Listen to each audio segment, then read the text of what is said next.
High বন্ধুরা, সঞ্চিতা সহজ recipe চ্যানেলে তোমাদের সকলকে স্বাগত। আজ আমি এঁচোড়ের একটা রেসিপি তোমাদের সঙ্গে শেয়ার করছি। প্রথমে একটা 1 কিলো এঁচোড়ের পুরো কেটে ধুয়ে পরিষ্কার করে নিয়েছিলাম। তারপর একটা মশলা এর মধ্যে আমি দিয়েছিলাম 1 চামচ জিরে, 1 চামচ ধনে, গোলমরিচ, 2টো শুকনো লঙ্কা, তারপরে এলাচ, দারচিনি, লবঙ্গ আর ছোট্ট একটা জায়ফলের টুকরো দিয়ে মশলাটাকে খুব ভালো করে ভেজে নিয়েছিলাম। বন্ধুরা, আমার এই রান্নাটা যদি তোমাদের ভালো লেগে থাকে তাহলে একটা লাইক অবশ্য দেবে, আর যদি কেমন লাগে কমেন্ট করে জানিও। যদি চ্যানেলে কেউ নতুন হও তাহলে সাবস্ক্রাইব করতে ভুলো না। এই ভাজা মশলাটাকে আমি মিক্সিতে গুঁড়িয়ে নিয়েছিলাম।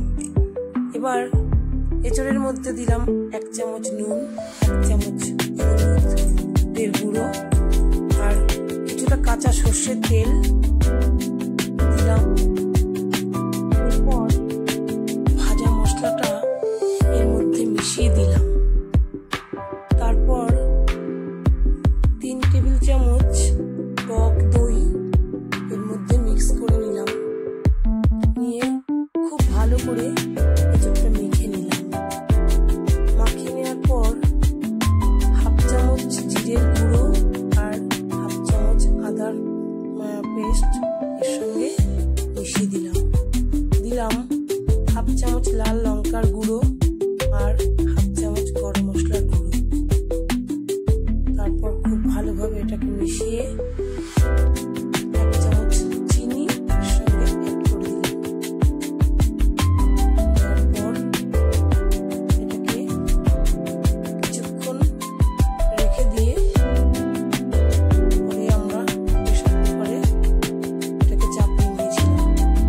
প্রেসার কুকার বসিয়ে দিয়ে তার মধ্যে এই মশলা মাখা এঁচোড়টাকে দিয়ে দিলাম।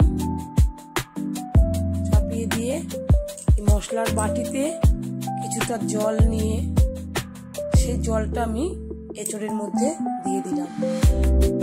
খুব ভালো করে জল দিয়ে মিশিয়ে নিয়ে তারপর প্রেসার কুকারটা বন্ধ করে 3 থেকে 4টে সিটি দিয়ে নিলাম।